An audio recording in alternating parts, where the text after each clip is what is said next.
नमस्ते मम्मी जी। कल रात क्या आप सब लोग कहीं बाहर गए हुए थे?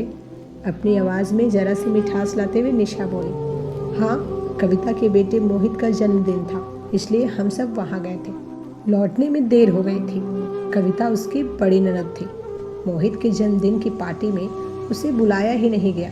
इस विचार ने उसके मूड को और भी ज़्यादा खराब कर दिया। मम्मी, रवि से बात करा दीजिए। निशा ने जानबूझकर रूखापन दिखाते हुए पार्टी के बारे में कुछ भी नहीं पूछा और अपने पति रवि से बात करने की इच्छा जाहिर की। रवि तो बाजार गया है, उससे कुछ कहना हो तो बता दो। मुझे ऑफिस में फ़ोन करने को कहिएगा। अच्छा मम्मी, मैं फ़ोन रखती हूँ। नमस्ते। सुखी रहो बहू। सुमित्रा का आशीर्वाद सुनकर निशा ने बुरा सा मुंह बनाया और फ़ोन रख दिया। बुढ़िया ने यह भी नहीं पूछा कि मैं कैसी हूँ। गुस्से में बड़बड़ाती निशा अपना पर्स उठाने के लिए बेडरूम की तरफ चल पड़ी। कैरियर के हिसाब से आज का दिन निशा के लिए बहुत महत्वपूर्ण व खुशी से भरा था। वह टीम लीडर बन गई है। यह समाचार उसे कल ऑफिस बंद होने से कुछ ही मिनट पहले मिला था, इसीलिए इस खुशी को वह अपने सहकर्मियों के साथ बांट नहीं सकी थी। ऑफिस में निशा के कदम रखते ही उसे मुबारकबाद देने वालों की भीड़ लग गई। अपने नए केबिन में टीम लीडर की कुर्सी पर बैठते हुए निशा खुशी से फूली नहीं समाई। रवि का फोन उसके पास 11 बजे के करीब आया। उस समय वह अपने काम में बहुत ज़्यादा व्यस्त थी। रवि, तुम्हें एक बढ़िया खबर सुनाती हूँ। निशा ने उत्साही अंदाज में बात शुरू की। तुम्हारा प्रमोशन हो गया है ना? तुम्हें कैसे पता चला? निशा हैरान हो उठी। तुम्हारी आवाज़ की खुशी से मैंने अंदाज़ा लगाया निशा। मैं टीम लीडर बन गई हूँ रवि। अब मेरी तनख्वाह 35,000 रुपये हो गई है। गाड़ी भी मिल गई है। अब तो पार्टी हो जाए। श्योर, पार्टी कहाँ लोगे? कहीं बाहर नहीं, तुम शाम को घर आ जाओ। मम्मी और सीमा तुम्हारी मनपसंद चीज़ें बना कर रखेंगी। रवि का प्रस्ताव सुनकर निशा का उत्साह ठंडा पड़ गया और उसने नाराज़ लहजे में कहा, घर में पार्टी का माहौल कभी नहीं बन सकता रवि। तुम मिलो ना शाम को मुझसे।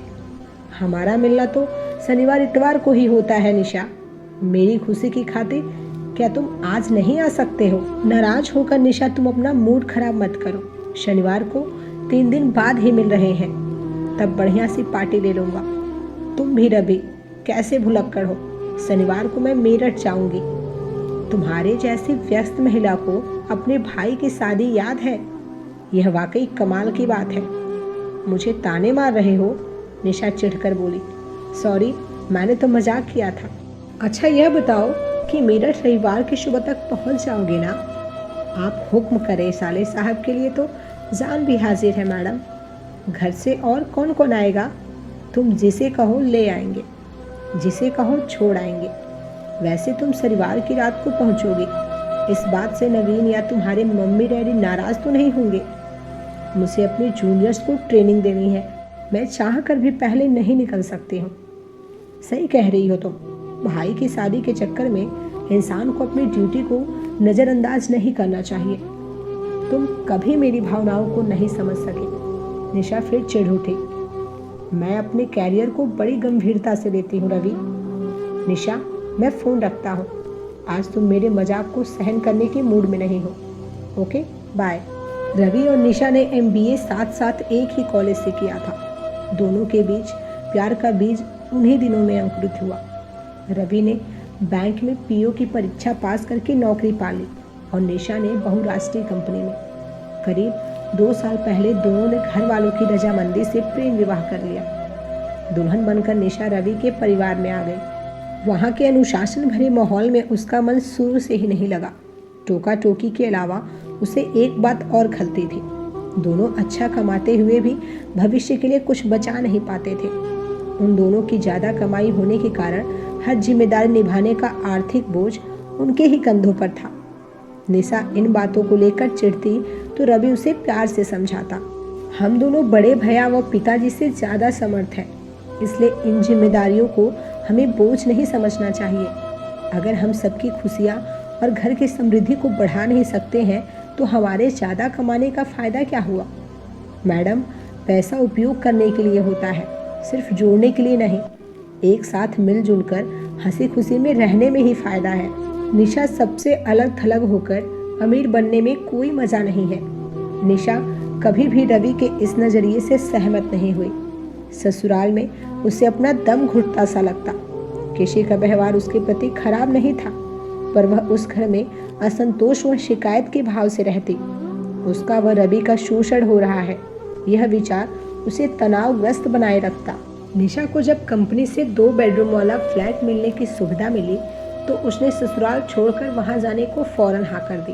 अपना फैसला लेने से पहले उसने रवि से विचार विमर्श भी नहीं किया, क्योंकि उसे पति के मना कर देने का डर था। फ्लैट में अलग जाकर रहने के लिए रवि बिल्कुल तैयार नहीं हुआ। वह बार बार निशा से यही सवाल पूछता कि घर से अलग होने का हमारे पास कोई खास कारण नहीं है, फिर हमेशा क्यों करें? मुझे रोज रोज दिल्ली से गुड़गांव जाने में परेशानी होती है।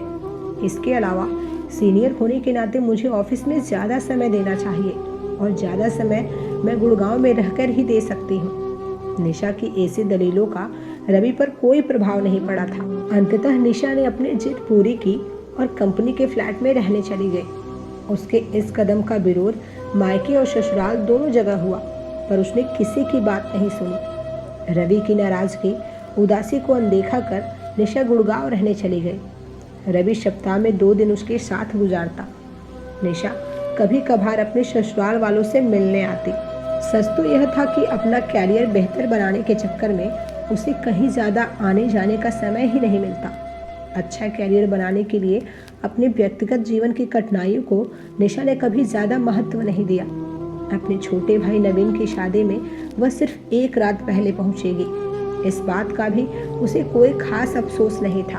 अपनी माता पिता व भाई की शिकायत को उसने फोन पर ऊंची आवाज में झगड़कर नजरअंदाज कर दिया।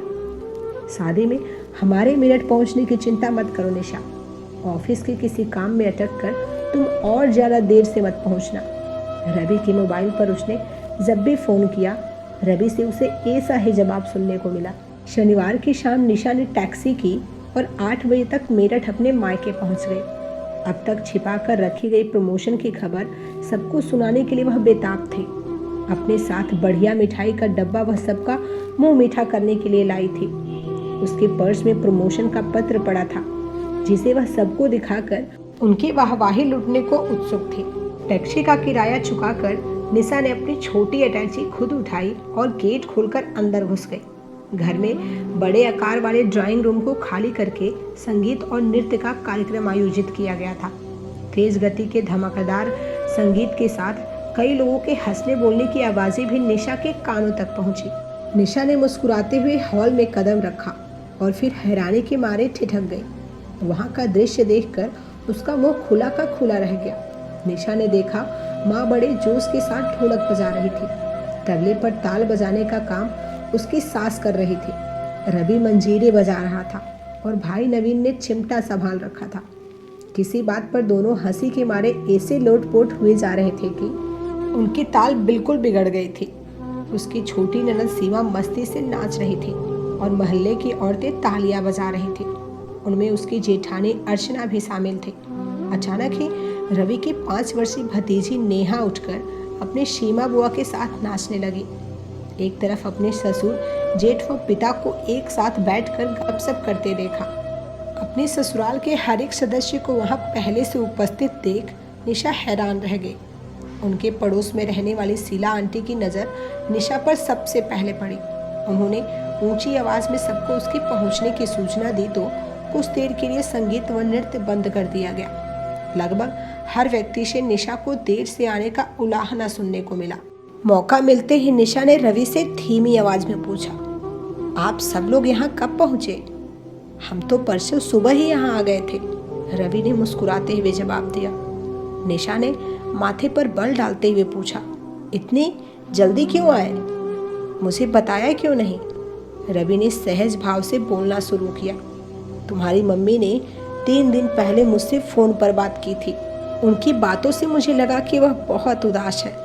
उन्हें बेटे के ब्याह के घर में कोई रौनक नज़र नहीं आ रही थी।